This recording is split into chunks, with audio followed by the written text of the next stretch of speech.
Depuis le lundi 3 mars 2025, l'État de Côte d'Ivoire, à travers le ministère de la Jeunesse dirigé par le jeune ministre Mamadou Touré, organise pour la première fois en terre de Bénin, précisément à Abidjan au Palais de la Culture, la première fois nationale de l'emploi et du recrutement. C'est une opportunité unique pour certains jeunes Ivoiriens d'avoir des opportunités d'emploi, pour d'autres, avoir des opportunités de stage, pour certains, avoir des opportunités de financement de projets, pour d'autres aussi, avoir des opportunités aussi de recrutement. Heureusement que le message que nous avons commencé à véhiculer depuis quelques semaines maintenant a commencé à porter. La jeunesse s'est levée comme un seul homme pour se ruer vers le palais de la culture depuis ce lundi. Apprécié. Palais de la culture de Treichville, ce lundi matin, l'atmosphère était palpable. Un mélange d'excitation et d'espoir flottait dans l'air. Les jeunes diplômés et les demandeurs d'emploi, venus de toutes les communes de la ville d'Abidjan, n'ont pas voulu manquer la première édition de la Foire nationale de l'emploi et du recrutement. Véritable carrefour d'opportunités, ces jeunes en quête d'emploi, de formation et de financement de leurs projets sont venus rencontrer des recruteurs, soit pour se renseigner sur les métiers en vogue et ou décrocher des opportunités professionnelles. Moi, parce que je pense qu'il est temps maintenant de trouver vraiment un travail vraiment stable, parce qu'à force de chercher, on ne trouve pas. Donc du coup, je suis venue tenter ma chance et puis espérer avoir un boulot vraiment stable qui répond vraiment à tous mes besoins. Et pourquoi pas, pourrais répondre aussi aux besoins des recruteurs. Auxiliaire en pharmacie. Et ça fait combien de temps que vous avez fait votre premier stage? Ça fait pratiquement 4 ans. Donc aujourd'hui, je suis venue tester encore, pour voir encore si je vais être retenue aussi. Je suis venue faire l'expérience. Ce que j'ai fini les enregistrements, donc je m'en vais, ils vont me recevoir et puis je verrai la suite. Des stands colorés et informatifs présentent des offres d'emploi, les programmes de formation et les conseils pratiques pour réussir sa recherche d'emploi. Sur les lieux, les entreprises procèdent à l'emploi direct à travers des entretiens d'embauche afin de dénicher de nouveaux talents.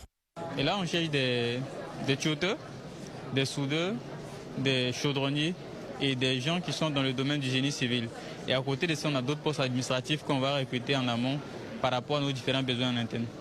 Ça se passe très bien. On voit qu'il y a l'influence et qu'on a déjà déniché quelques talents, mais on continue. La Foire nationale de l'emploi et du recrutement, à l'initiative du ministère de la Promotion de la Jeunesse, de l'Insertion professionnelle et du Service civique, met en lumière les initiatives gouvernementales en matière d'emploi et de promouvoir l'entrepreneuriat. Ce sont 42 844 opportunités d'emploi et de stage qui ont été mobilisées.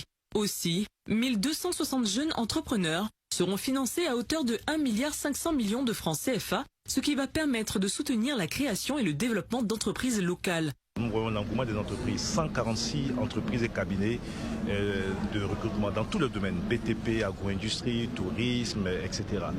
Et pour nous, comme Maître Camara l'a dit, cet exercice se fera tous les trimestres. L'idée vraiment, c'est de traiter de façon durable la question donc, de l'insertion des jeunes. Cette première foire nationale de l'emploi et du recrutement se tient sur 5 jours au Palais de la Culture de Treichville. Elle va ainsi contribuer à redynamiser le marché du travail, à rapprocher les entreprises et les talents et à offrir de nouvelles perspectives aux jeunes générations. Pour mieux accompagner les... Quand nous voyons tel enthousiasme, nous ne pouvons qu'être heureux. Nous constatons que les messages que nous avons commencé à véhiculer depuis un certain temps a porté ses fruits et nous nous en réjouissons. Je félicite tous ces jeunes qui ont décidé de prendre leur destin en main. C'est comme ça que des personnes intelligentes se comportent.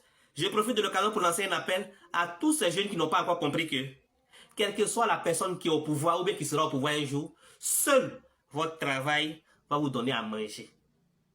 Plutôt que de passer votre temps à placer des bâches, à placer des chaises, aller sur les politiciens pour crier « Ouais, on veut lui là, s'il n'est pas au pouvoir, on brûle le pays là, lui là, s'il n'est pas au pouvoir, c'est qu'il n'aura pas élection. » Allez prendre votre destin en main. Allez prendre votre destin en main. Ce genre d'opportunités-là, on ne les raconte pas 2 fois dans la vie. Allez prendre votre destin en main, plutôt que d'aller participer à des meetings inutiles.